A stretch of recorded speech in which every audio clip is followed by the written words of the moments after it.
Hey there, Wargamers. Justin on Paint here, and today I've got Mike out for me, and we're going to have a... Sweet. Hey there, Wargamers. Justin on Paint here, and today I've got Mike out with me, and we're going to be filming a little bit of a podcast.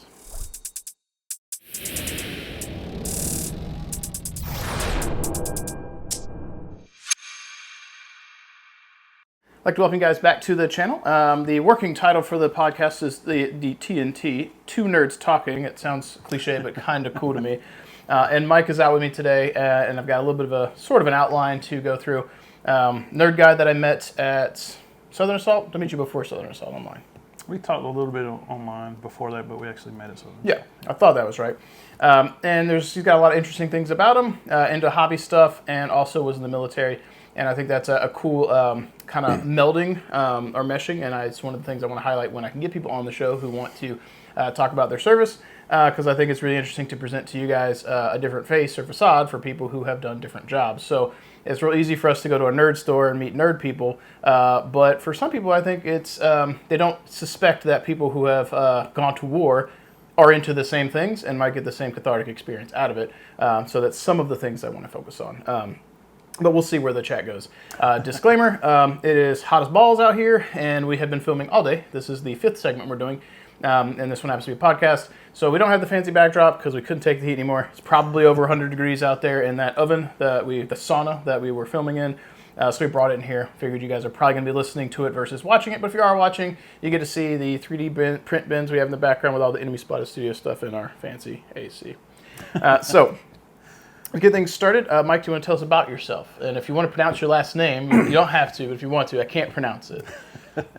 That's always been a problem. My name's Michael Dvorak.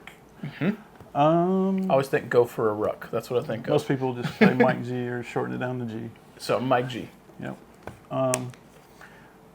Specifically, just recently had a birthday. I've been married. Me and my wife have been married 24 years in September. Nice. I got 3 boys, one 19, 14, and 11. And I got out of the military in 2020. I got a job here in Winston-Salem working for the Department of Veterans Affairs, so I work with veterans every day. I work on their cases anyway, and I've been here ever since. Yeah, so that's also something that we may or may not cover, but working for the VA and trying to help people get benefits, seeing the things that they go through, he's got a different side that he sees.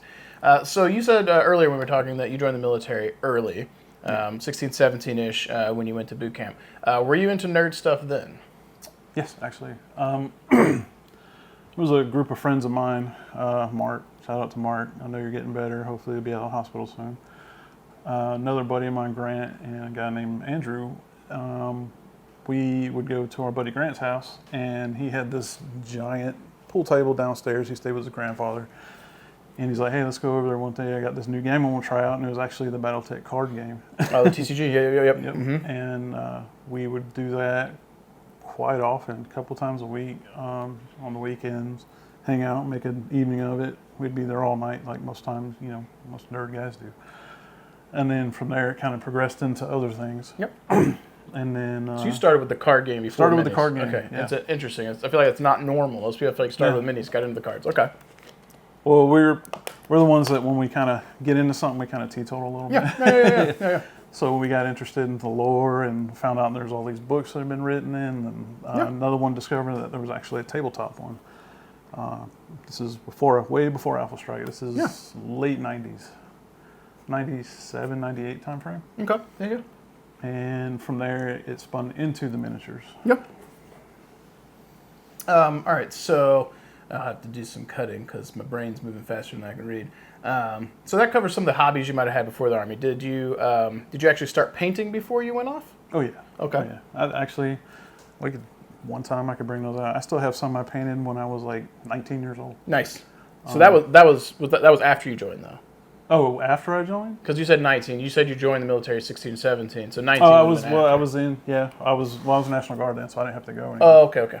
National Guard for a very, very short period of time. So I wasn't out anywhere at the time. I was working at home. Okay. And then in my free time, hanging out with them, painting and doing stuff. I was actually people were paying me to paint whole units for them at the time, and that's when I first got into it. And then that became too much. Yeah. So I was like, I painted for my buddies and myself at that time, and but I got quite a few I painted from back then still. Yeah.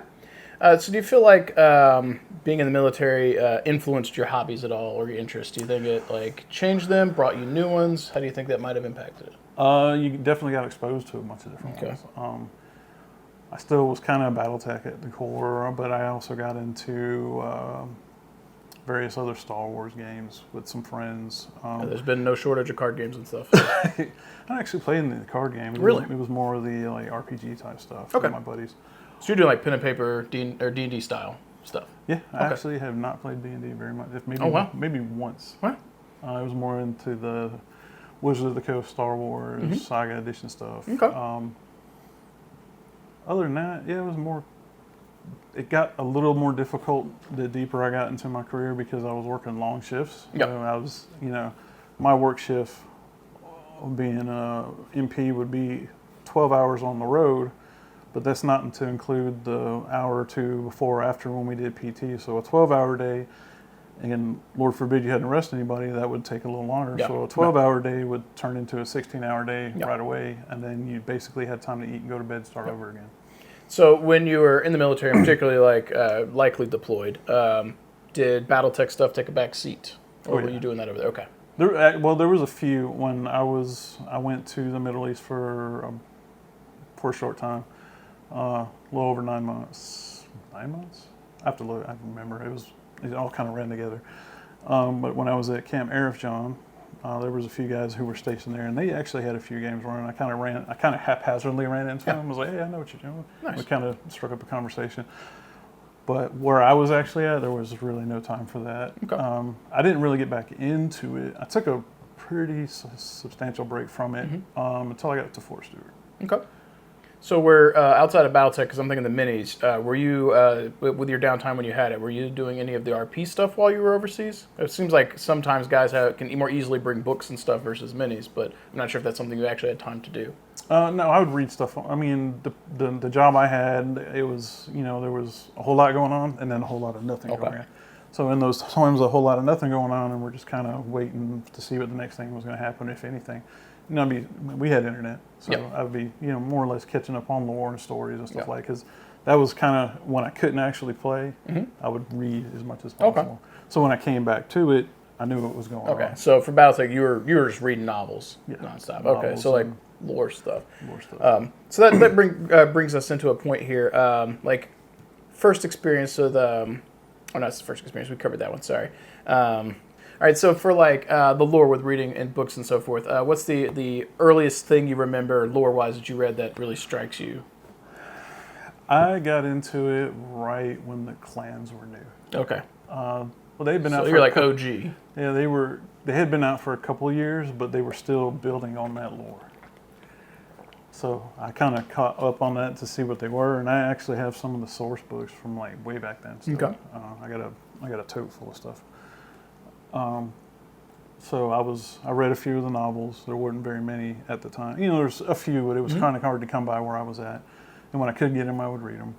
I have a ton of the source books I read because that's usually your best bet to get the matter-of-fact lore on it. And there was a few things online, but other than that, my job kept me pretty busy, so that was like my downtime. Okay.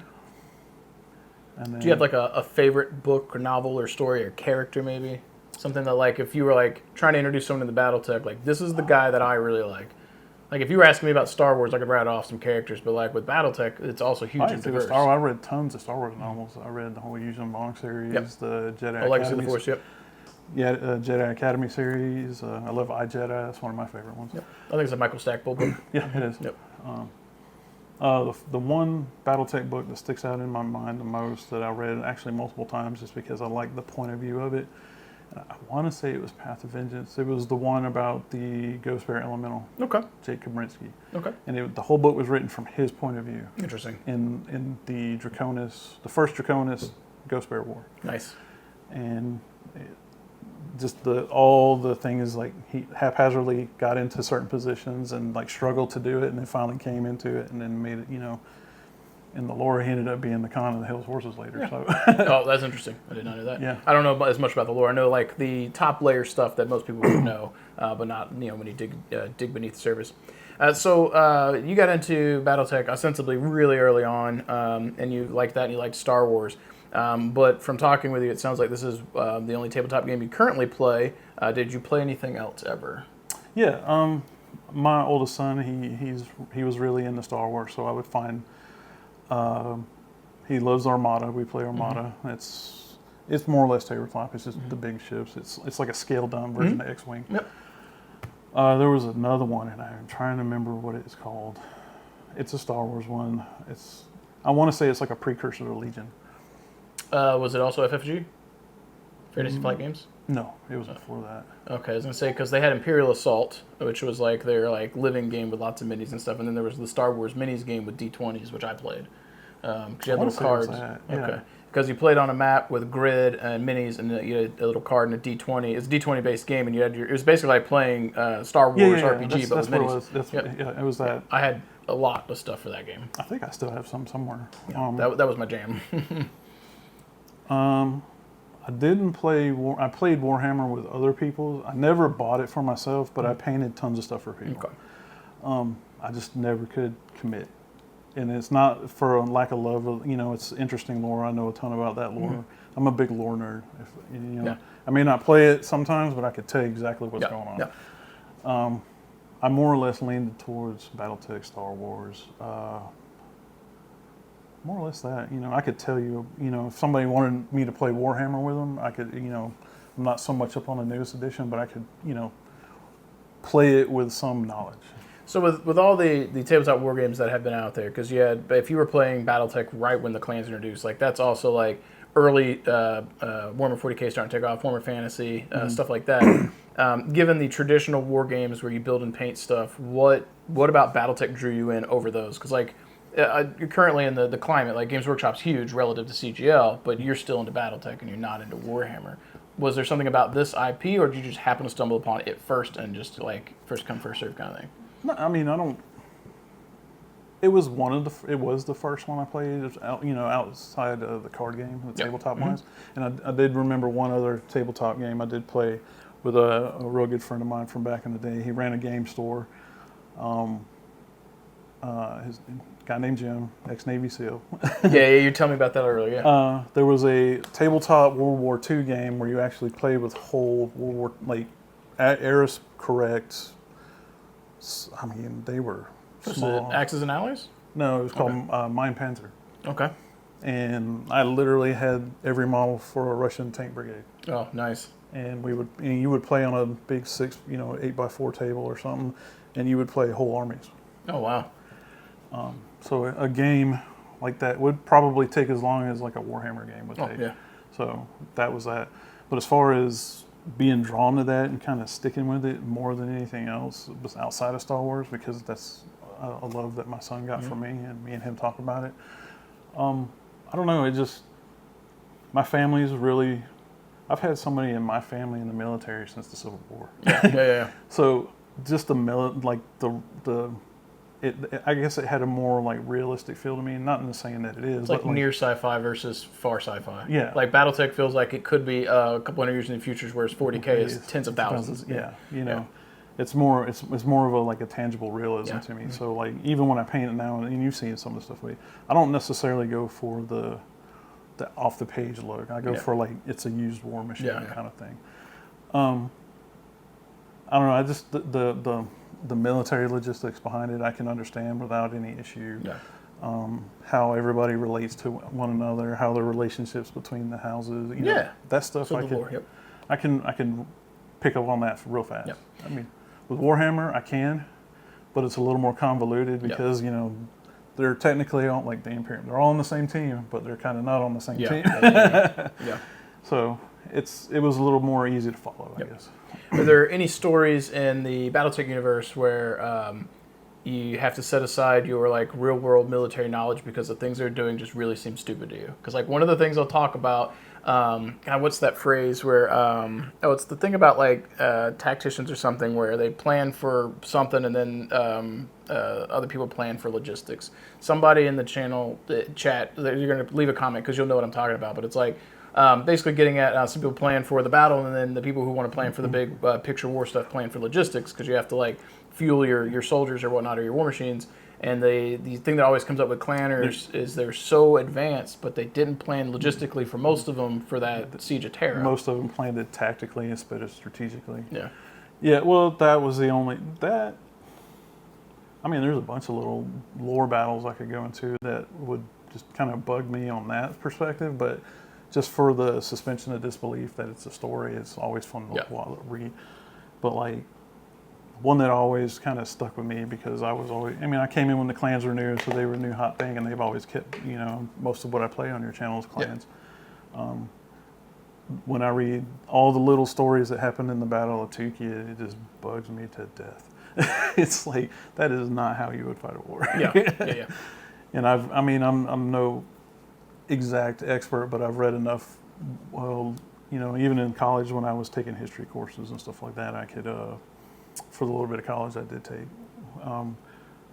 I've read historical, real-life battles, and I'm like, okay, I can see where they're pulling from, but, like, it's still fantasy. Yeah. But if it was real, it probably wouldn't work this way. And then, I mean, I've been in the military, so, you know, I got a good sense of, like, how it works on different scales and what each group requires and how big you have to go. And so, yeah. There's a few I could pull out. There's kind of like, that's not how that would actually work.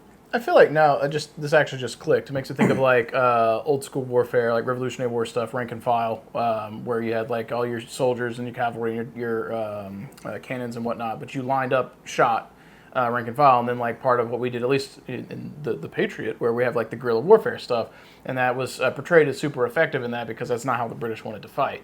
But if you extrapolate and you look at like the clans when they were invading, and you had the fights with the Inner Sphere when they came to conquer, like they had a way they wanted to fight, and the Inner Sphere fought different, and that that didn't jive. You know, post Civil War era, or not Civil War, Revolutionary War type stuff, like things started to shift.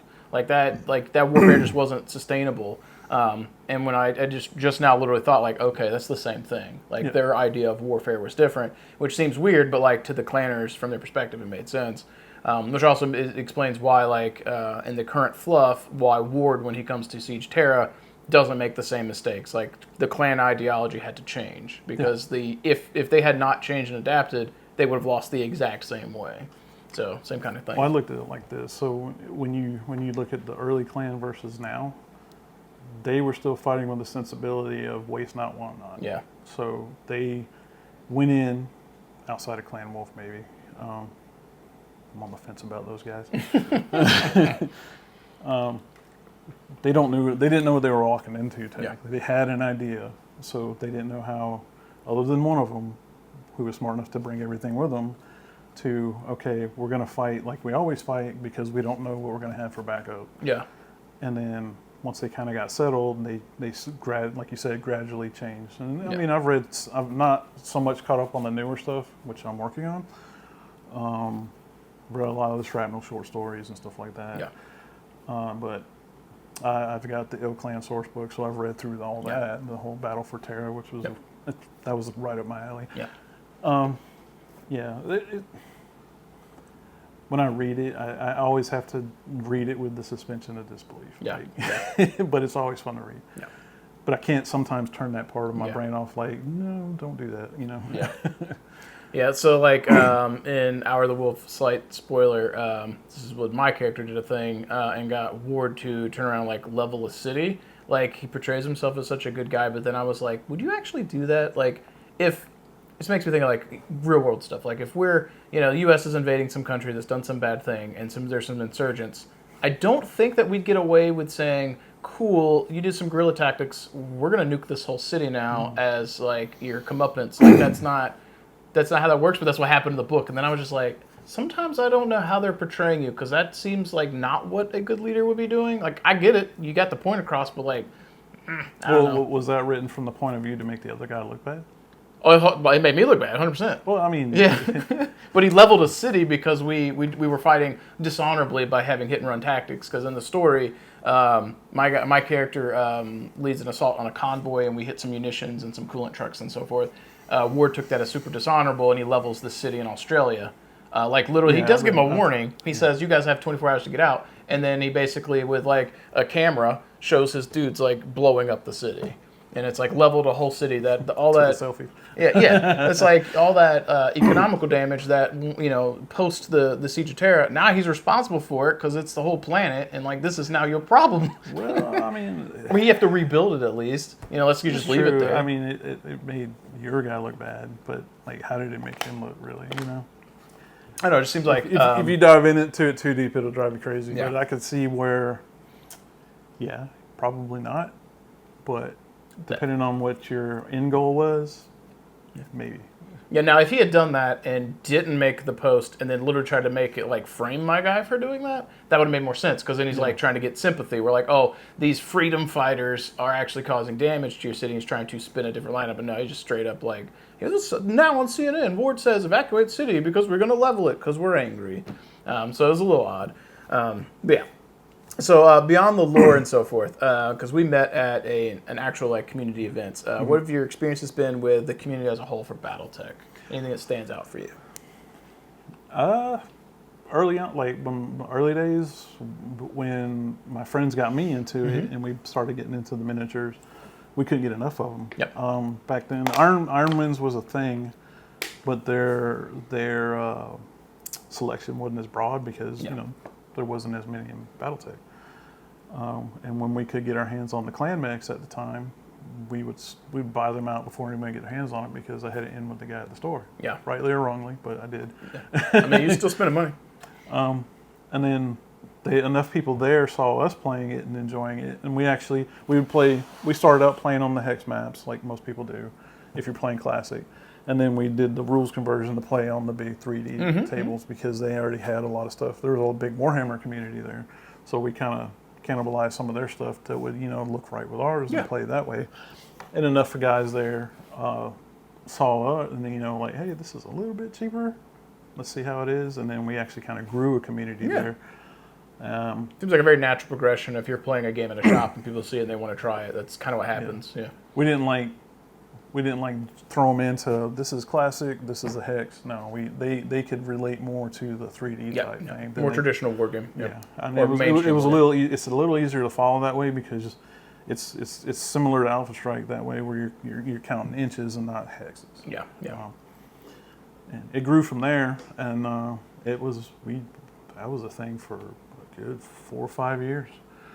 And then everybody kind of, as they do, gravitated. A lot of those guys, we were on the outside of a military base down there, so some guys would come and go. Yep.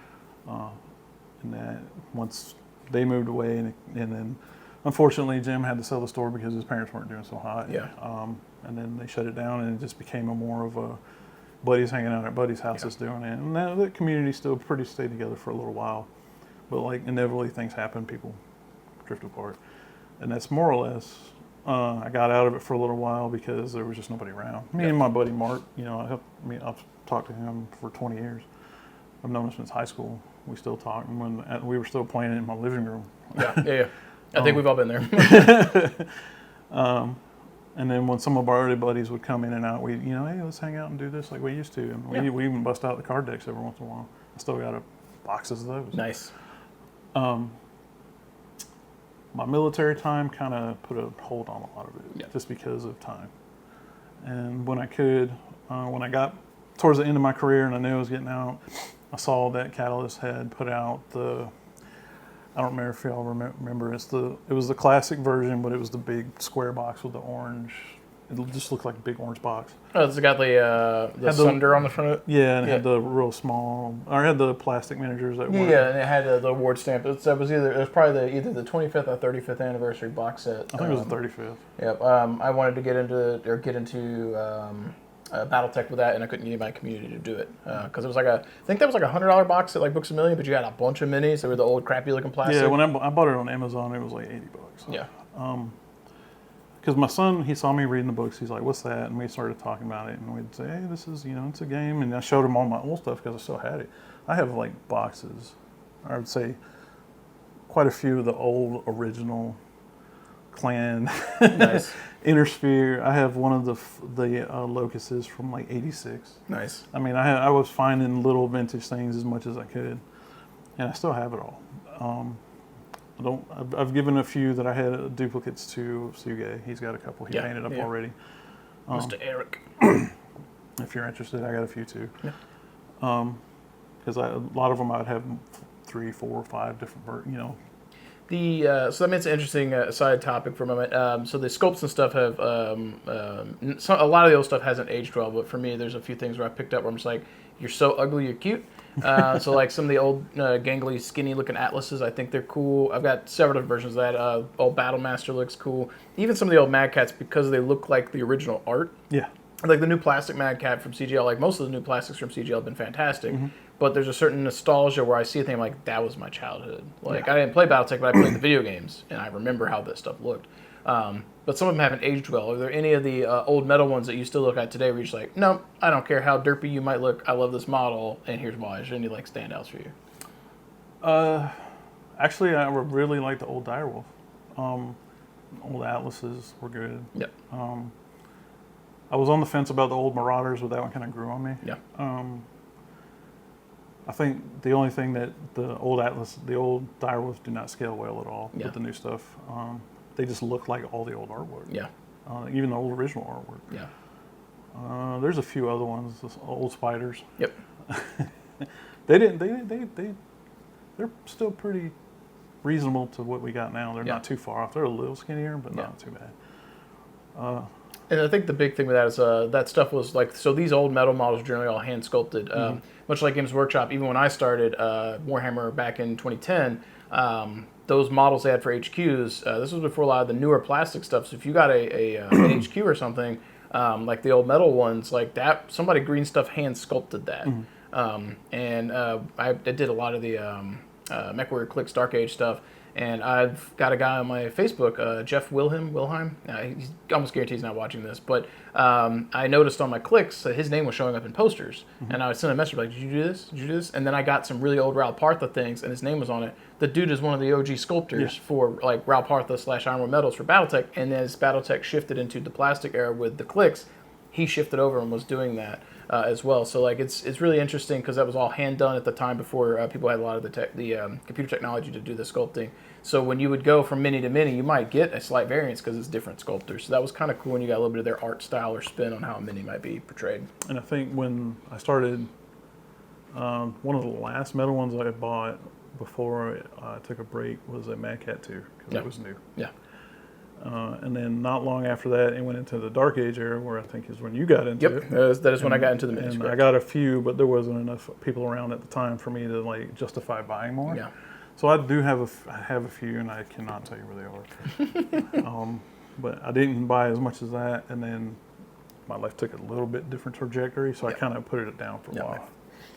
So backtracking a minute, you were talking about like community building and doing stuff like that. Do you have any like memorable moments where something cool happens? And I can give you a good example, real short, for something that I did, and this is kind of a memory for me.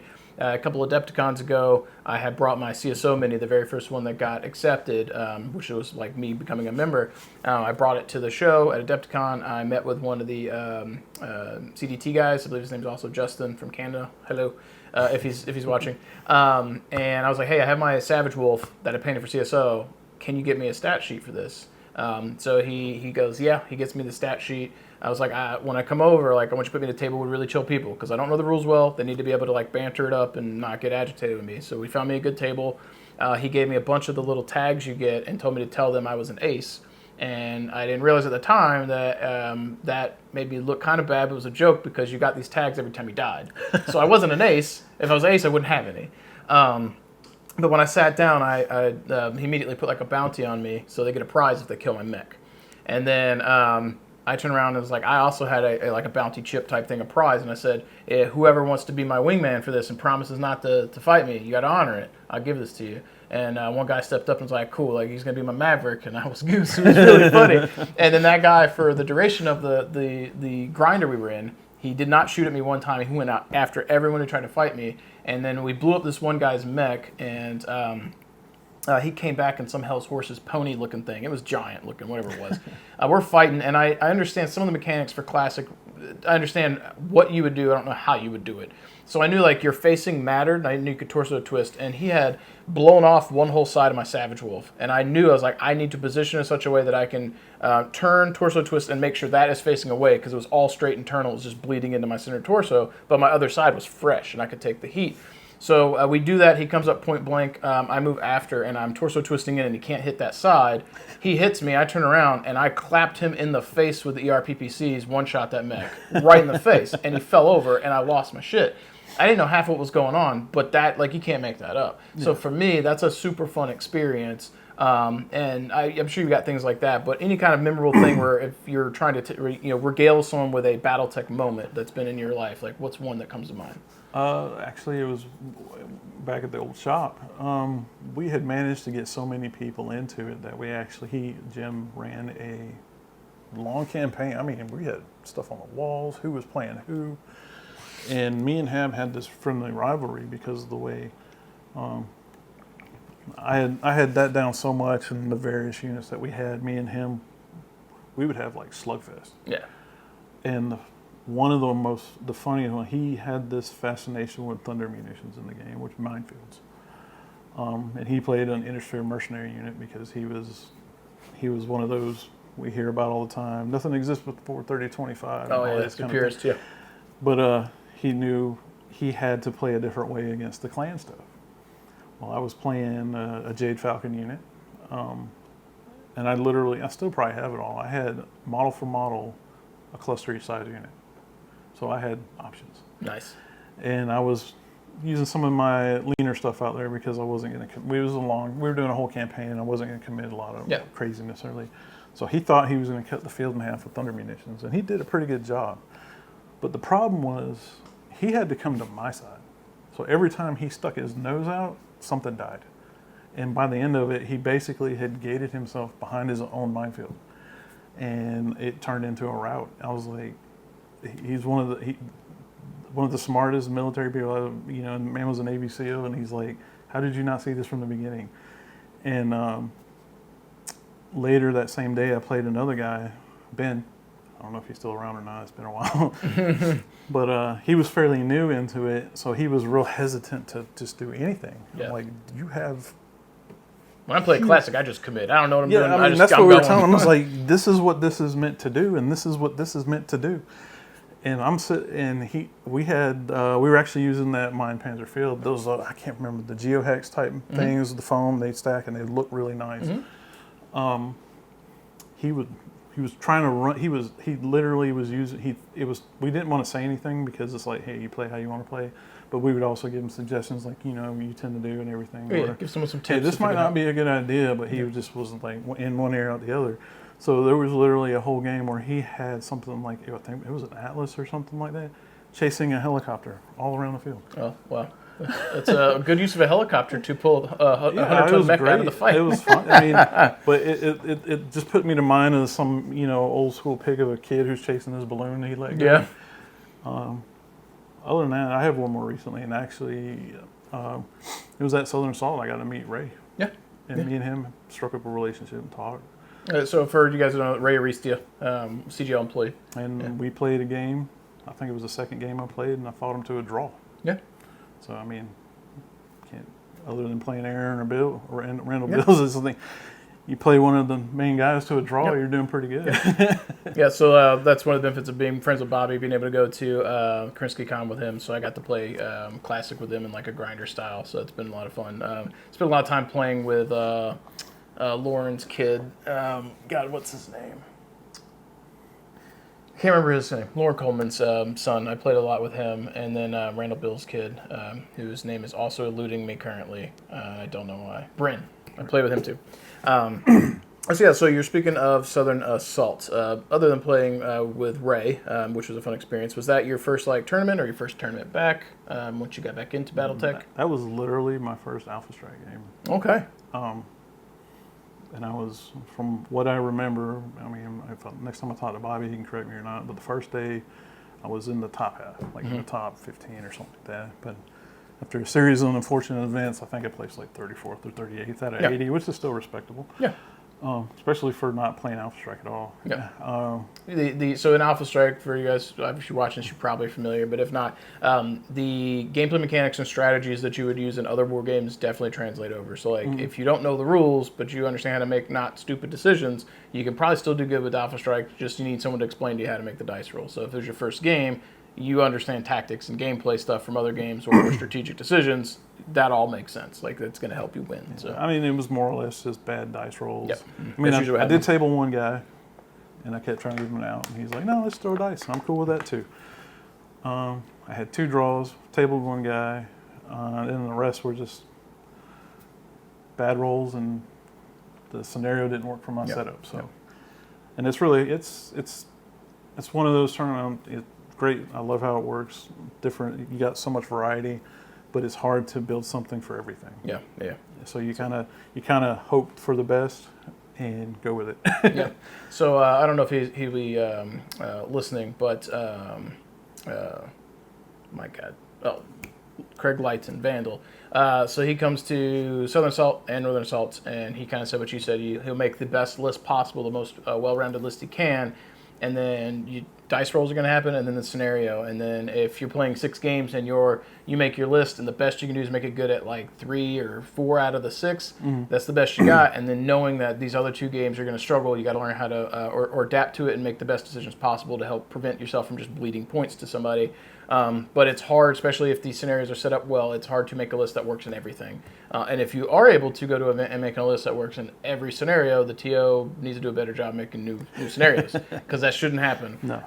I've tried pretty hard for the Northern Assault scenarios to make it to where you can't make a list that will be perfect at everything that I'll throw at you. But if you get a jack of all trades that's pretty good at all of them, then you have a lot less skews. So if you have a list that's really good at one scenario, you're going to struggle at the other ones. So you're going to like really smash and then just lose. But if you bring a decent all-comers list, you're probably going to have a decent time at trying to win in every one of those. And that's that gives you the best possible chance to having the best possible games across all of them.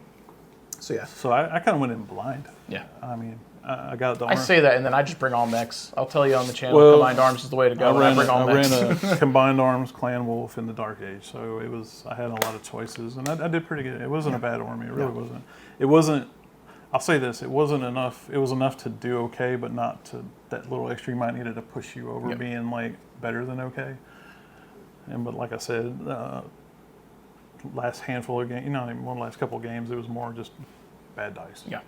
Which happens. Sorry, but that's where you and I talked the first time. That's where I met Eric for the first time as well. Suga came up there. Me and him talked online, and you probably seen it on the channel, but I make dice trays for me. I don't sell them. I trade them or I give them to people.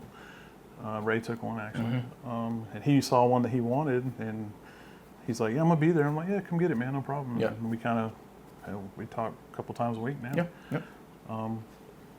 Him, Kelly Cottle. Yep. Cottle. Yep. I've been over to his place a few times. Got to meet up again, Kelly. Yep. We've been trying. It's just not been working out. Yeah, life has a way of getting away. Yeah, we're kind of busy guys. Yep. But I met quite a few people there, and I still talk to them, and we still do stuff. And that's how me and you met. So going to Southern Assault being your first Alpha Strike event, and ostensibly one of the first things you've done, big mainstream or large type thing for Battletech since coming back to it. How do you feel that juxtaposes versus what you were doing before, like the early days, and how's the community you feel maybe evolved or grown? Any thoughts on that? I will say it's grown quite a bit just from the lore stance because there's more to choose from. Yep. There's a lot more options now. A lot more options. And when I was doing it, there were tournaments here and there, but it's not on the scale that you see now. You got Southern Assault, you got Northern Assault, you got stuff that goes on the cons. There's regional one. I know there's one in Virginia and South Carolina. There's stuff that people put on and make a big deal about, which wasn't really happening when I was doing it, which is great. It's great for the IP. It's great for people just to have fun and throw dice with each other. Have a good time. Internet's probably helped too. Pre-internet, it was a lot of like go to the shop and know, but now it's super easy to connect with people. Yeah, I was not trying to connect to people on dial-up in 1998 and 9. I'm sorry. You spend 10 minutes getting online. Yeah. And 10 minutes loading a page. Yeah. But more or less back then, it was more word of mouth. Guys at a game shop. Yeah. And then those guys would move on and tell other people about it. I mean, you could still order things online. Like I was ordering stuff on Ironwinds back in the day, and that was early. That was before some of the stuff we got going on. Yeah. But as far as like the community goes, I mean, it's great. I mean, when I found out there was one here, I got back into here when I more or less reading about the new stuff, and I got into 3D printing. Tabletop, not Battletech stuff, not in the beginning. I tried to, and it would be more for me to paint and put on the shelf. Nothing nefarious. I don't sell stuff. There's difference between personal printing and trying to run an underground Etsy store. Yeah. No, I'm not doing that. Yeah. Because I would rather them support the IP. There's stuff that they don't have. I'm of the mindset it may not be popular or not, but if it doesn't exist, I don't see a problem with it. Yeah. Mm-hmm. If they haven't had the opportunity to make it, and Ironwinds doesn't make it, and you find something that works, then that's my personal opinion. I'm pretty fine with 3D printing for the most part, but you nailed it on the head there. It's going to be unpopular. Some of you guys are going to rage, some of you won't. But like, if you aren't supporting the IP, you're not supporting the growth of the game. Mm-hmm. And it's much like a musician. If they aren't making money, they're not going to make music because they may do it because they love it and it's passion, but it also pays the bills. So like that's why people will tell you don't pirate it, go buy the album. Same kind of concept, same reason why you can't go to a Magic tournament and print out your Magic cards. That's a whole different story for everything else that they do, but same concept.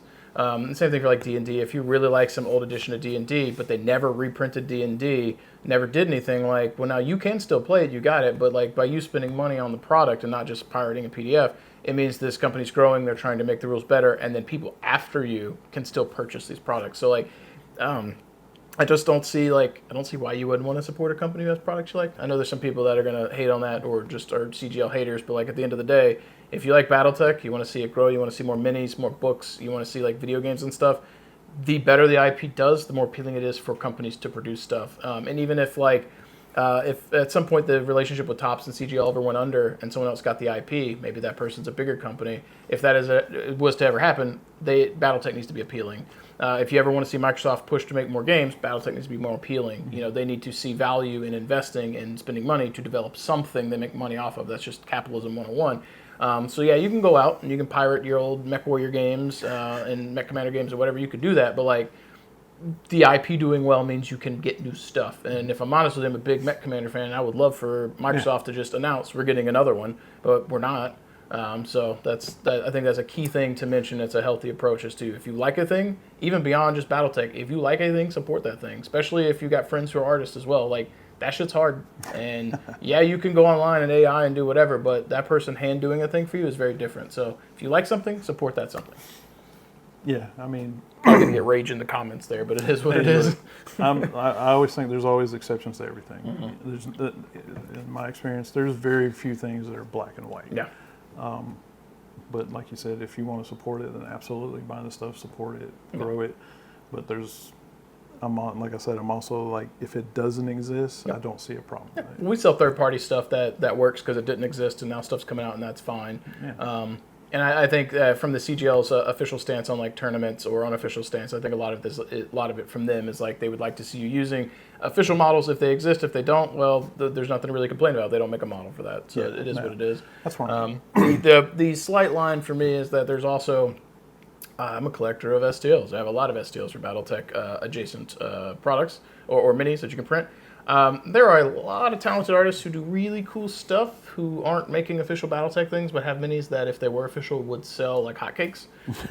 So some of that stuff I like to have because it looks cool. You just might not see it on my Instagram page, but I've got files and things because they are just really neat. Mm-hmm. But I still support CGL in Battletech proper because I want to see it grow. And I mean, you guys, if you're listening to this at this point and hearing me ramble, my channel's dedicated to Battletech, basically. I want to do other games, but like this is the primary, so I'm doing what I can to try and help grow the IP, and also I support it by buying stuff too. So yeah, I've seen quite a few really good STLs, and if they had half a chance, they probably, like you said, sell pretty good. Yeah. I mean, I think some of that would, if CGO's listening, some of those artists who do stuff might be cool if they were given an opportunity to try and work with CGL to produce STL, or not STLs, but designs for them for alternative mech designs and stuff. We've got a whole bunch of different Mad Cats, but some of those are like slightly different poses and whatnot. But like seeing some of the aesthetics that people do, especially some of the like Jade Falcon stuff I've seen, like that would be cool because there's not a lot of plastics for that yet. So, but yeah. But I came at it there, and I would print a few here and there, paint them for myself. You know, not ever thinking. You know, I got 3D printers, I got a couple of resin printers, and I would, you know, make practical stuff or just stuff I wanted, you know, for my desk and all that. And then I would print a few, paint them up, and just kind of, you know, it's a shelf piece. That's really all it is. And then a friend of mine saw it, and I sent him one as a gift, and it kind of blew it from there. And then I saw that there was a bigger community out there again. And I started surfing around, and I was looking for like, okay, let's see what we got. And that's actually where I came across Bobby's page. And then one of the first things I ordered, I realized where he lived, which is literally 25 minutes from my house. So I was like, I'm going to go pick it up. So I went and picked it up. Me and him struck up a conversation, and he turned me on to your channel. And it kind of took off from there. And now I'm painting every night. Yeah, so speaking of painting every night, from the creative side of the hobby and painting things, I know how you got into Battletech and how you got into minis. How did you get into the painting side of Battletech then? Because for some people that I've met who get into wargaming, the painting is not always the first thing they want. It's usually the wargame, and then the painting comes second. How did that progress for you? That was easy. The whole time I was in high school, I took every art class you could possibly take. I mean, I would do complicated mediums like scratch board, stipple. If the harder it was, the more fun it was for me to learn. Because, I mean, I don't know if you're familiar with stipple or scratch board, but like scratch board is essentially India ink over foil. So you would draw a picture, put the chalk outline on there, kind of snap it to it, and then you use the sharp edge and scratch it off. So if you mess it up, it's totaled. One mistake and it's done. And I did that quite a bit. I got really good at that. So when I got into Battletech, I'm like, I can paint a 2-inch miniature and kind of make it look halfway decent. That's kind of a challenge. But then when you get into the old lore books, you didn't really have camo specs came, what, in 2002, 2000? Well, I don't remember. I know I've got some old PDFs of some of the documents. You can't buy those anymore, but old magazine type things. I'm talking about camo specs, the website. Oh yeah. I know there was like some kind of magazine or booklet before that, but I don't know when the website came in. I want to say it was 2000, 2002-ish. I could be wrong. I know it was early 2000s. So when I started painting it, our reference was whatever was in the source book and like the cards. So we would try to, or you would they kind of dumbed it down for us. Jade Falcon was green. Wolf was red. We kind of went that route. And once it kind of expanded from there, we would go and then obviously you could paint your own thing because they had like the mercenary source book. So buddies of mine would want their own mercenary unit, so I'd paint it how they want. Jade Falcons were typically, most of what you saw were the like Delta Galaxy, the green and yellows and stuff like that. So it wasn't a lot to choose from back then. And when I got back into it and I saw how much it blew up and like how specific they were with everything, I was like, oh, I can do this. I can do this again. Make it more of a challenge. But, I would paint other things too. Actually did, regular wall painting and stuff like that. I've always been into art. I can be snooty. Sometimes things people do catch my eye wrong. I'm like, okay, I can respect the creativity behind it. Not for me. Yeah, so like if I've had to judge someone's piece, I have to separate myself from, do I like the paint scheme or is it technically skilled artwork? And those are two different things and some people can't separate. So I can see a paint scheme where I'm like, this isn't my favorite. Like there's plenty of, like, honestly, like Jade Falcon's iconic green and yellow, I think it's dumb. Like it looks like a John Deere tractor, and it's good when it's a tractor, but not when it's a mech. But that said, like Suge, for example, he's got the was it Goshawk, I think, recently that he did. Looks really, really good. I can separate my distaste for the paint scheme from understanding the artistic efforts and skill that goes into making it. That's two different things. So there's plenty of times where I see someone's stuff, I'm like, hey, I appreciate the skill that went into that. That paint scheme's not for me. That doesn't mean it's bad, but I have to separate my personal opinion from the actual art skill that goes into it.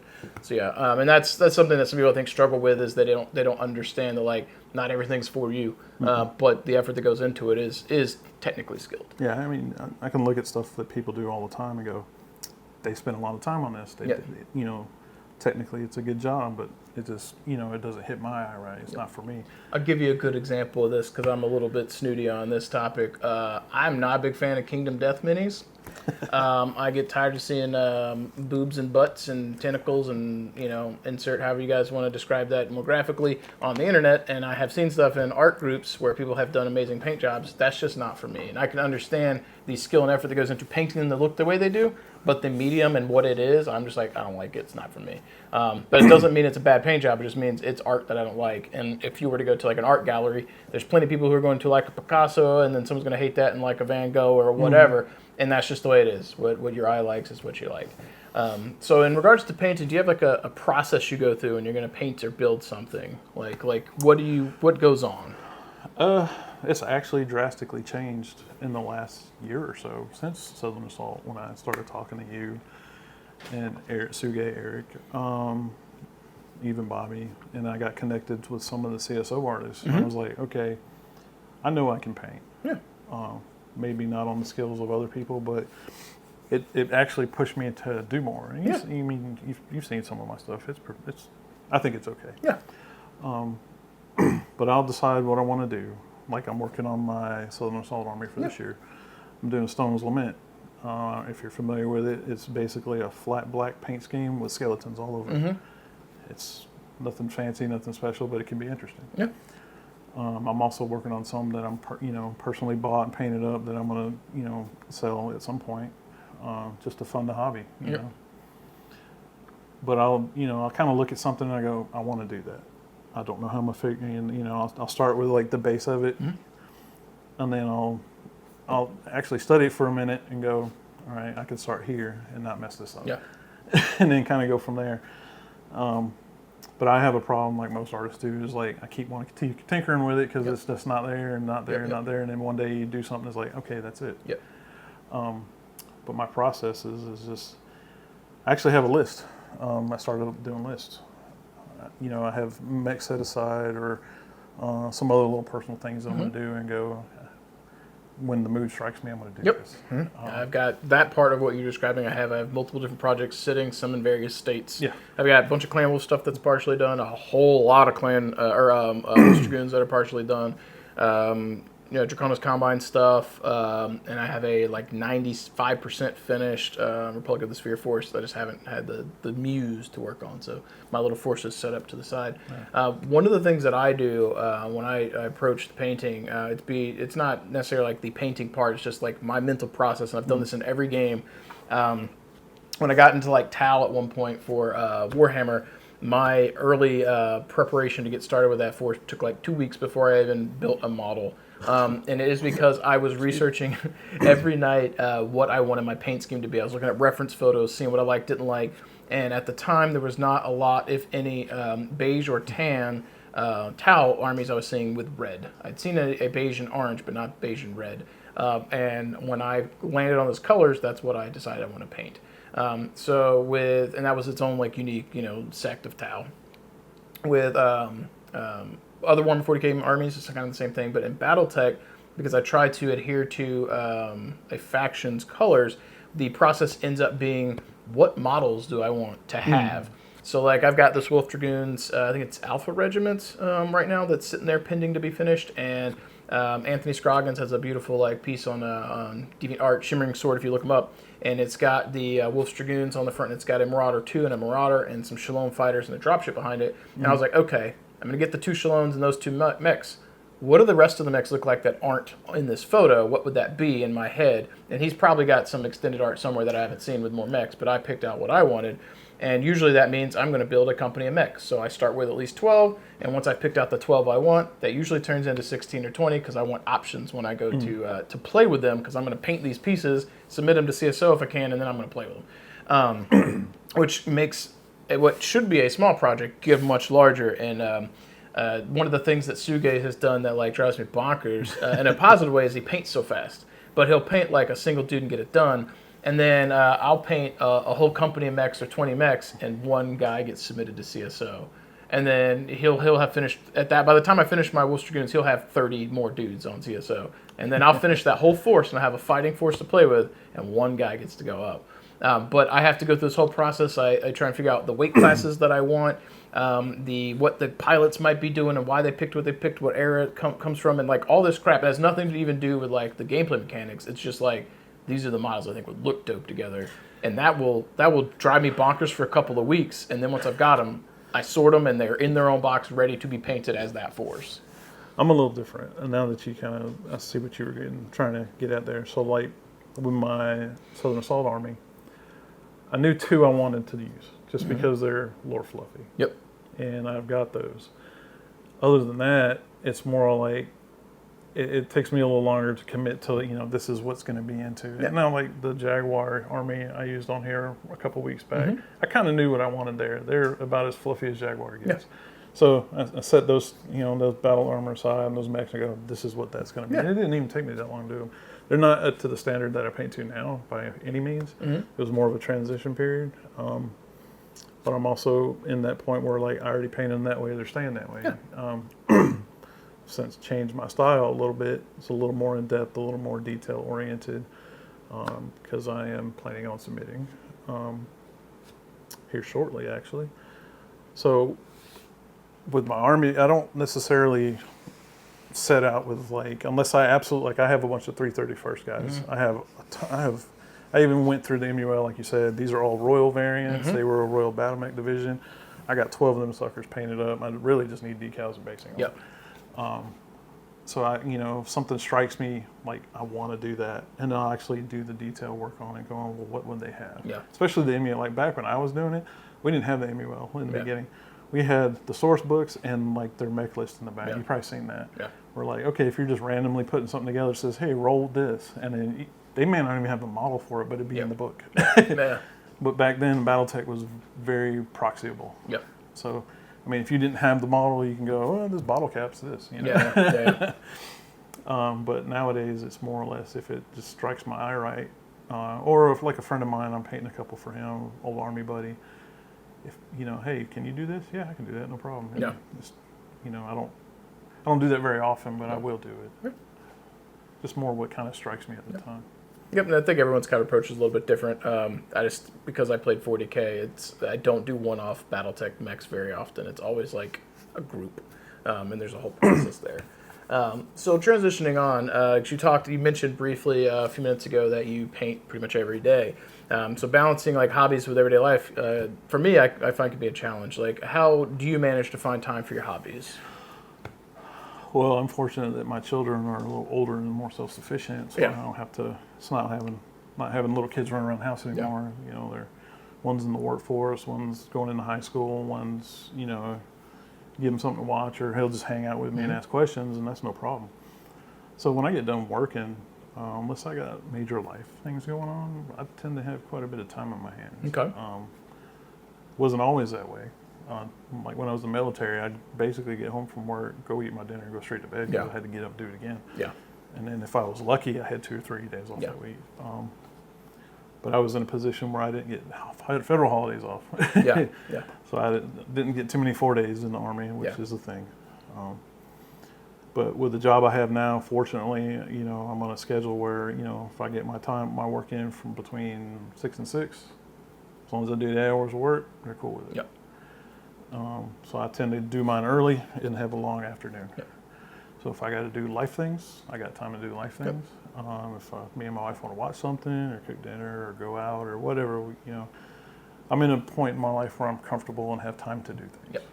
So one of the things that I think maybe you don't realize that you do, but it's actually a good way for managing time for your hobbies, or at least organizing it in good ways, that you do set aside time every night to paint. Yeah. And having a schedule, a routine, the discipline of like, this is my hobby time. And I don't always tune in when you guys are there, but I see you and Eric, Justin, and a couple of the guys that are rotating out that are on Discord at some point almost every night, hanging out. And I think that is probably a really good thing, whether you realize it or not, but that's a good way to keep the hobby juices flowing, and you've got this routine of you paint a little bit every day.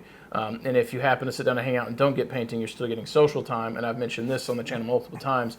I feel like we're in a point today in society where we're super connected but super distant, super far apart. So I think sitting down and enjoying your hobbies together is only going to yield better results and more consistent activity. So Yeah, I mean, I find it a little more distracting because if you're sitting there talking with your buddies and you're like, "Hey, look what I'm doing," and Yeah. you get out of your own head for a minute Yep. there, and you're like, you're not like scrutinizing as hard Yep. as you typically would because you're like, "Hey, what'd you say? Oh yeah, okay." Yep. You know, Yep. you get out of your own mindset for a while, and then Yep. you're not as hard on yourself. Yep. And like you said, it's just people talking. Yep. You're working, you get more done. Yep. So I don't know what order these will go up, but I have a video that talks about that where like if I'm painting by myself, the voice in my head is very different than what I'm getting from external stimuli. So if I'm hanging out with someone and doing hobby stuff, that little voice that's like, this isn't good enough type thing, it tends to fade away because I'm distracted in a positive way. And I think that from a mental health perspective, that's just a good thing in general to get out and socialize with people because you're getting some external stimuli. You're not just stuck with you. Because like at the end of the day, if you're by yourself, the only person you got is you. And sometimes you might not be very nice to yourself. So like I could look at someone else's paint work and be like, that looks really awesome. This is cool. I appreciate what you did. I see the skill that went into it. Then I could look at my thing. It could be literally objectively the best thing that I may have ever painted in my life and be like, this is dog shit. That's just what happens. So like I feel like people have a way of being overly critical of their own work unless they're super narcissistic, but then they're nice to other people and they genuinely mean it, but they can't be nice to themselves. So sometimes having that social time with your friends and your buddies, for me at least, it quietens that down quite a bit. So kind of piggybacking off of that, do you feel like your hobbies help you unwind and relax? Do you find this stressful or is it relaxing? No, I don't. I've made it a goal to let very little stress me out. Yep. I have a philosophy that annoys my wife to death because she just can't handle it. I look at things three ways. Is it a problem? Okay, if it's a problem, can I fix it? If I can fix it, then fix it. Yep. It's not a problem. If I can't fix it and I can fix it later, I'm not going to worry about it because it is fixable. Can't do anything right now, yeah. If there's nothing I can do about it, no matter what I do, how much I spend on it, how much effort I put into it, I'm not going to worry about it because it's not going to change the outcome. Yep. So if it doesn't fit in those usually most everything fits in those categories. So if I don't stress about things. Yep. Being that said, though, here in the last couple of years, like I said, I'm a veteran. My wife convinced me to go get a PTSD screening. Yep. And because she said I was having little anger outbursts, Mm-hmm. Nothing crazy. It was. I tend to know when I'm getting upset. I'm really even keeled. It takes a lot to make me mad, but things do build. Yep. And I would lash out in my way, or if I knew something was I'd go for a walk. I'd take myself out of the situation. Yeah. Because that's like a pet peeve of mine. It's my issues, not somebody else's. Yep. So she's like, hey, you need to go get checked out. So I did, and they diagnosed me 50% with the VA for PTSD. Yep. So that's when I kind of really dug into my philosophy is what I just explained. Mm-hmm. Can I fix it? Then fix it. If not, fix it later. If you can't fix it, then it's not an issue Yep. you need to worry about. Yep.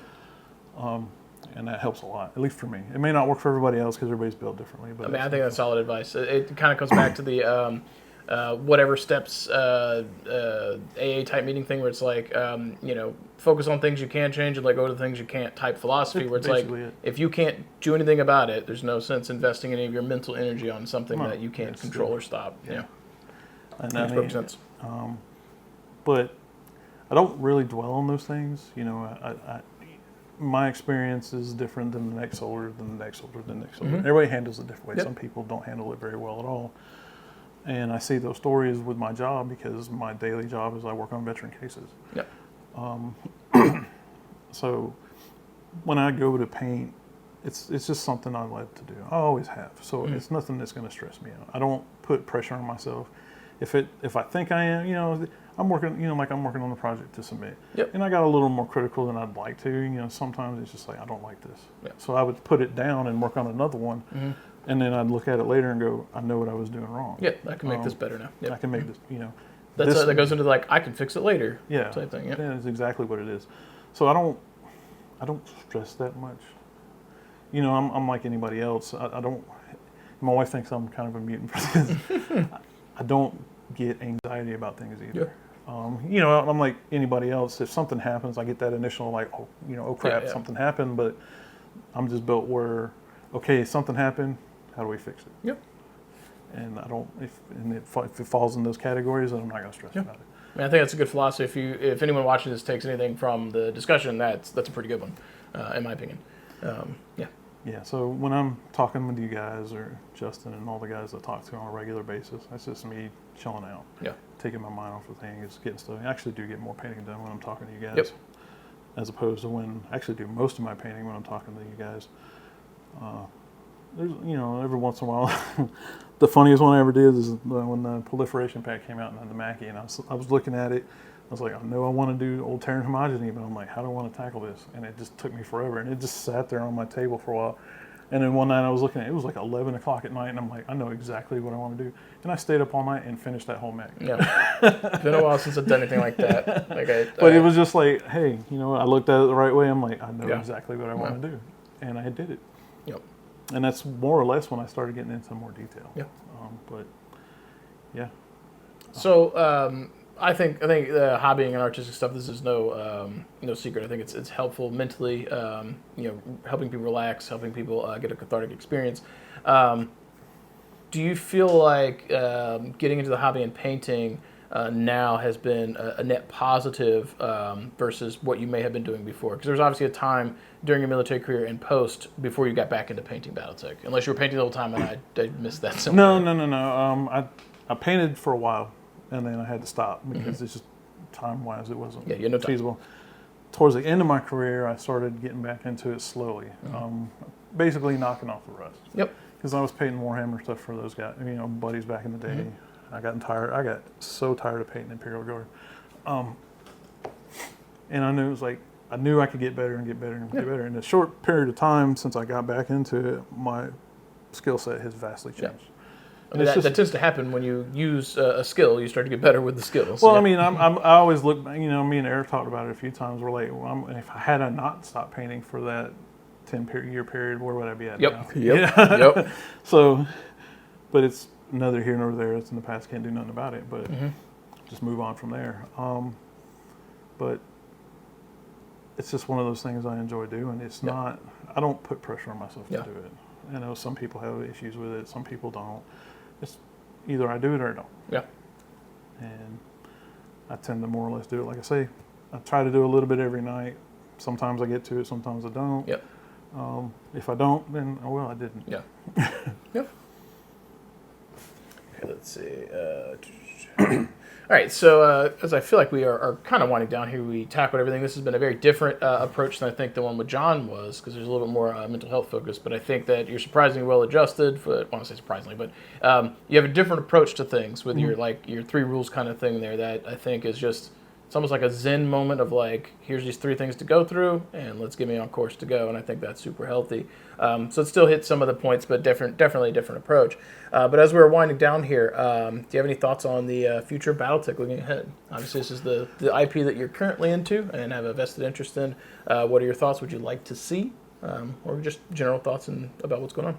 Personally, what I'd like to see is them, like, what they put out is good stuff. It's more manageable than, I'd say, like the old stuff. Yep. I just want them to expand a little. I feel like they're a little, I don't want to say niche in certain, you got to appease the old guys and then bring in the new guys, or people. Yeah. Because, but I feel like there's a lot that is not being hit. Yeah. I wish they would kind of go outside of that a little bit. You make what you need to make, but every once in a while throw something kind of off the wall at us that's like, hey, everybody knows about this, but we don't really do anything with it. Yeah. Well, let's do something with that. Yeah. And I talked to Ray about it too, because I dig into the lore, and he was real. I think he was real surprised like how much like obscure stuff I knew, and I'm like, hey, why don't you do something with this? Yeah. And I kind of hit on one that they are going to do. He had mentioned to me. I can't say because I told him I wouldn't. You'll find out later. Yeah, it tends to happen a lot. If you get a moment to talk to Ray or Randall, start asking questions, and they very frequently slip up, and you learn stuff. It happens. Yeah, that's one of those, and I told him I was trustworthy. I had a pretty good clearance in the military, and I'm not going to. If I'm not spilling government, I'm not going to spill Battletech secrets. But there's just so much to do. I mean, the lore is vast. Yeah. And I feel like we're here when we could be here. Yeah. there's a lot in the books that they could do with. There's so many little subsections that you hear about them once, and then, but they're really cool, and I want to know more about them, but there's nothing else there for them. I wish they would just kind of open up a little bit more. On that topic, I think doing more to try and get new people into the game is important, into the IP. I think they've done pretty good with the new plastics and stuff, but as someone who was a TO at a shop for like 13 years, I feel like doing more to get new people in is good. There's a lot of old grogs, and I say that just because it's funny to say. But they'll tell you, like you'd mentioned earlier, you know, this bottle cap can be your mech. This Reese cup is going to be Atlas. When you kill it, you can eat it. You know, these jelly beans, whatever. Those are things they say, and that is true. But those are generally people who probably already have everything, and they may or may not have bought the new plastics, and they probably had everything 20 years ago, right? A little jaded. Yeah, so it's like the new target market is unfortunately not them, and it might not even be myself or you. We're going to get the new plastics, but the new target audience, target market for CGL, in my opinion, should be new players. Because those are the people who don't have anything. Those people spend money. Those people are injecting funds into the IP, helping the IP grow. And this is why Games Workshop does so well. If everyone tomorrow for Warhammer 40K didn't buy a new army, there's like, my army's done, I'm never buying another one. If everyone who played Warhammer did that, GW would fold. Let me add one extra thing. If they also weren't getting new players in. So right now, a lot of people get into Warhammer, have one or two armies, and it's very rare they're going to get more. You're not going to meet very many Warhammer players who have 10 armies. They probably got one and then a side project that's for fun. They might sell one, start a new one. That may happen. But generally speaking, they probably have one or two, and once they've bought into it, they buy the new books when they come out, they'll get a few upgrades, and they're done. But how much money they're spending versus what a new player will spend to build a whole new army and get them in and hooked is very different. So GW has done really well because they've set themselves up with a business model that's getting new people in. Even if some of the old guard are a little frustrated about that, which I was one of them when I left, but they may have lost me, but the company's doing well. The IP is growing. Like they're talking about getting TV shows and doing more video games and doing whatever. That kind of goes back to talking about supporting the company and helping Battletech grow. I think a lot of the focus should be on getting new players. If they put out a new force pack, new plastics, of course I'm interested because I'm already here and I'm invested. But you need to get someone else who has never seen a Madcap before, goes, this is badass, I want to play this game. And if you don't, then we're getting cool plastic toys now, but in 10 years, where's the IP going to be? So I think that's a big thing. That's one of the biggest draws that kind of brought me back because I remember what it was like to have to buy.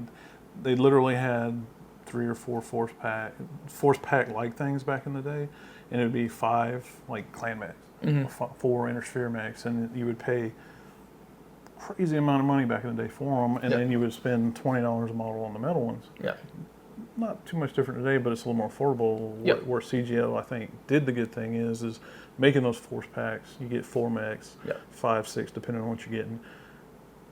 20-ish or no dollars, depending on where you're buying it from. Yeah, and then that's all you really need to play one game. Yeah, other than the rulebook. So it's getting into Alpha Strike in particular. Like I tell most people, like if you literally got the Alpha Strike box set now, which is a hell of a value, and the Alpha Strike book, you could be done forever if you want to be. It's got plenty of things. So like where you expand from there is up to you. It's just always a little bit. Kind of heartbreaking for me to walk into an FLGS and you don't see any of that on the shelf. Some have it, but the majority, the lion's share of what's on the shelf is like Warhammer stuff, stuff like that. I don't know what the answer is for CGL, but when we're talking about the question of like, is there anything upcoming for Battletech you want to see or something we're excited about, and then kind of turn into what would we like to see occurring, that's what I want to see. I think if we get to a point where the new fresh blood coming in just starts to keep happening and it's really swelling, like that's more players for you and I to play with, but that's new players to be investing in the IP who have never touched it before. And I think that's huge. And I'd be curious to see, like, maybe they've got plans, I don't know. But right now it feels a lot like there's new products for us to buy that are affordable, but I feel like the percentage of people who back those Kickstarters who aren't already familiar with Battletech is a small percentage versus everyone who already knows. I feel like a lot of us are just people that just keep throwing money because we like cool plastic toys. But once my Kickstarter stuff arrives this month, hopefully, I don't know what else they're going to do other than some Dark Age mechs. Like, my hobby spending on Battletech is kind of like went up, and then it's just plateaued, and it's consistent. And again, kind of talking about like Warhammer 40K, the new player is going to have those higher spikes, or maybe it's slow at first and it starts to build because they don't have it all. But like once this Kickstarter hits, I'm going to be drowning in plastic Like, I'm not the target market anymore. Like, they need new players, so that's where I'm excited. I think that's where stuff like Southern Assault, Nova, and stuff like that help when you do those Yeah. open forum. Hey, even if you're not playing, come watch. We'll do a side game or the grinders and stuff like that. Yep. Yeah, that's a lot of the TOs and stuff doing things like that. That's a big deal for me. It's why Northern Assault coming up here end of August.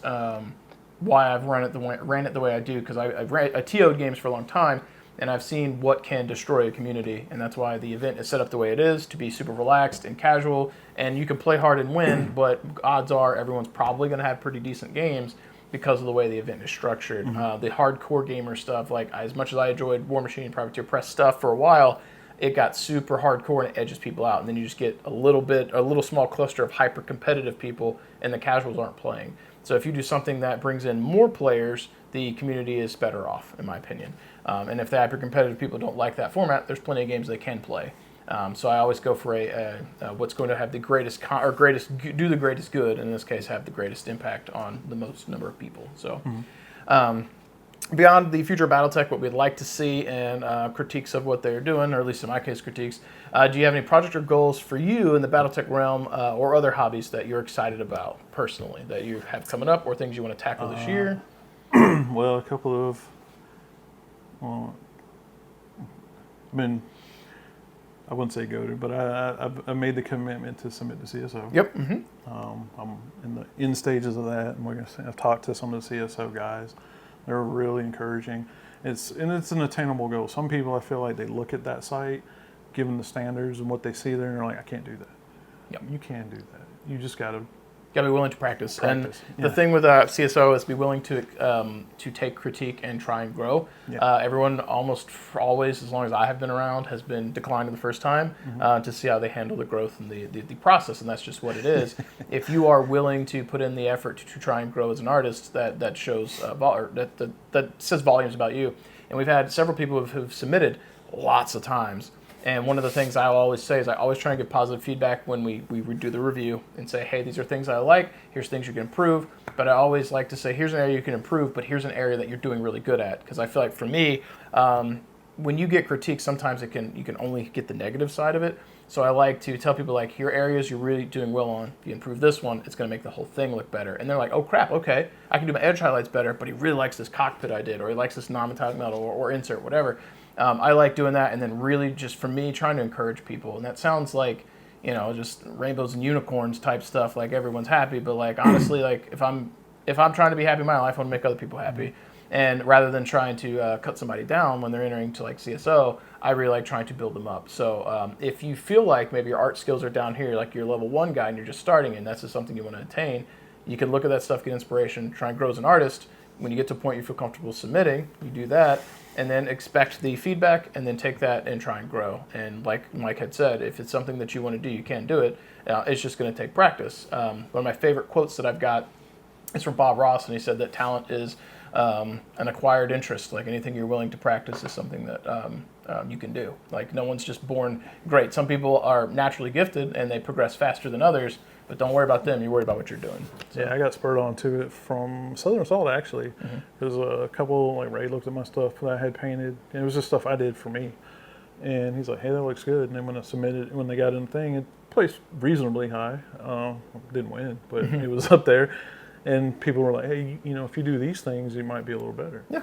And then that's when me and Eric started talking. We started talking, and then I started picking everybody. I talked to some of the actual CSO artists, Savage Coyote. Savage Coyote is very responsive. Papa Chicken, Arclight will respond to you. Faith and Heresy, Suge, God all really good ones. Yep. I talked to quite a bit. Eric, I talk to almost on a daily basis. Yeah. But, I talk to him literally every day. But the point is if you want to learn, there's people who are willing to teach you. And what you can do, like I did, like you do things I like. Eric does things I like. Bushido does things I like. It's, everybody does something, you don't have to, like, it's not a matter of I'm going to emulate that guy. It's like take pieces of everybody and make something your own. Get inspiration. Like I like everybody's style, but then I look at like, okay, I like what you're doing here, but I'm going to change it for me. Yeah. And like I said before, the way I paint things, it's not technically the grimdark style, but it's more like I try to give it a sense of realism because these things are supposed to be big, stompy robots. war machines. They're not going to be pretty. So I've got a buddy of mine on Instagram. Met him when I was streaming on Twitch. Chris Adams, Nomadic Chris, if he's still doing Twitch stuff. I doubt he's watching this, but if you are, hey. One of the things he said to me once when we were talking about a comment that was made on Twitch with someone, he said there's never the way, there's always a way. And when you break that down, there's a lot to that. And what he was basically getting at is that if someone tells you there's only one way to do a thing, they're wrong.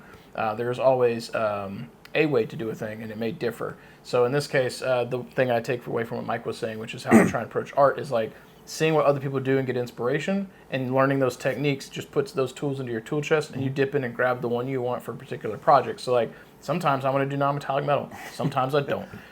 So like I'll grab that tool and I'll employ it when I want to, but looking at what everyone's doing and then trying to learn those tools is just going to better you as an artist. And sometimes people have art styles that are really cool and technical, and you might also not like it, so you do your own thing.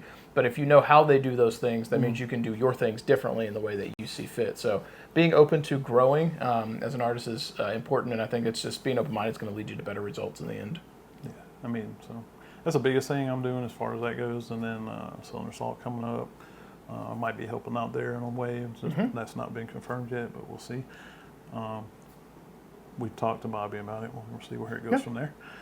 I think Eric might be helping out too. We don't. That's all. This is kind of up in there, but it's. We'll see how it goes, and then hopefully, by the time we get to Southern Assault, hopefully, if I'm lucky enough, I'll be accepted into CSO. Yep. So before we wrap up, this has been good and interesting, and much more like low key than I thought I was going to be. I wasn't sure where this was going to go. But before we wrap up, do you have any other thoughts or concerns or anything you want to share with listeners? Advice, anything at all? The biggest thing is do what you love. I mean, if you love this, then do it. If you like the painting part of it and that's all you like, then do it. And find time to make it happen. Yep. You should always find time to do things for yourself. Yep. It's not selfish. If it's all work and no play, it's bad news. And that's true. It sounds cliche, but it's true. It really is. Don't take things too seriously, because then you get inside your own head and that goes to bad places. And then find a community. Big or small, there's always people out there, and they may not know it, and you may find somebody who didn't know they wanted to be in the community. Draw people in. I mean, I've done that all my life. I mean, I got a core group of friends, but I got people I talk to every day. I got friends that I'm still talking to that I knew from high school. That doesn't tend to happen a lot, but yeah, just do what you love. Don't take things too seriously. Get out of your own head. Find people to talk to, and you'll find something you like and you'll go with it. Yep.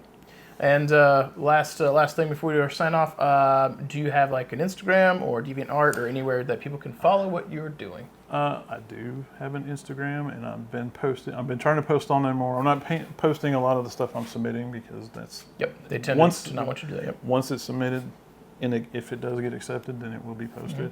But I post little side projects here and there in various states of finish and not finish that I do for myself and a few friends.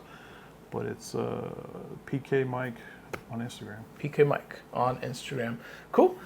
Before we go, have you put any thoughts into what your CSO handle would be if you were accepted? I've been thinking about that, and I've had one that has been my gamer tag. A friend of mine gave it to me because I used to be really into paintball, and I had a bad habit of shooting people in the face, because if that's all they show me, that's what I'm going to shoot at. But it's the one I have on Discord and all that. But I might change it. I don't know. I might be sticking with what I know, Psycho Killer Mike. Fair enough. Yeah, my name on CSO is also my screen name from 1997, and I've used it on everything. I might change it. I mean, people, if they see this and see some of my stuff on there, may not know a lot about me, but I'm Mike. Yep. So Mike. On that note, folks, hopefully you guys enjoyed it. Maybe this was interesting background noise for you. If we name dropped you, sound off in the comments below. If you like this, didn't like this, any thoughts, concerns at all, or things that resonated with you that you want to chime in on, the comment section is where to do it. Helps the channel and also lets you get in here and socialize with people in a community. But on that note, that's all we've got for you today. Thank you guys for hanging out. Like, subscribe if you enjoyed. And as always, keep painting your models, keep rolling your dice, and we will catch you guys next time. If you made it this far, you're probably a viewer that already hits that like button when you see a video come up. You're probably already a subscriber, and you probably jump into the comments down below to help support the channel, to help support that algorithm. But if you're looking for some other ways to help support the channel too, make sure you check the description down below. Maybe you want to pick up some paints from Monument Hobbies. That's my paint of choice. The Pro Acrylic line is chef's kiss, good stuff. Maybe you want to check out some of the offerings from Death Designs, where I work in my day job. We got plenty of 3D printed products, as well as MDF terrain, some of the stuff that I have designed myself and we play with here on the channel. And if you're looking to bolster your Battletech ranks, miniatures, and offerings, make sure you check out Bobby from Fortress Miniatures and Games. He's one of the main supporters of the channel as well, and supporting any of these companies helps support what I do and helps to ensure that I can continue to bring content to all of you. If you want to become a super supporter, I highly recommend you guys check out the Patreon. You guys get that extra little edge to help push more content out, and I really do appreciate that. And my ultimate goal on the channel is to continue to be able to not only put out the content we have now, but to get to a point where you can put out more content later, whether that be battle reports or painting tutorials or just more rambles, anything at all. I'd like to be doing more content for you. This is something that I enjoy. I like being able to cast a light into the darkness to bring a little bit of hobby positivity to all of you and make you feel good, and also enjoy playing games myself. As we do the final sign off here though, I do want to go ahead and switch on over and do the scroll of awesome to showcase all the Patreon supporters, the super supporters of the channel, to give them some recognition for helping support what I do. Thank you guys so much, and I will catch you guys next time.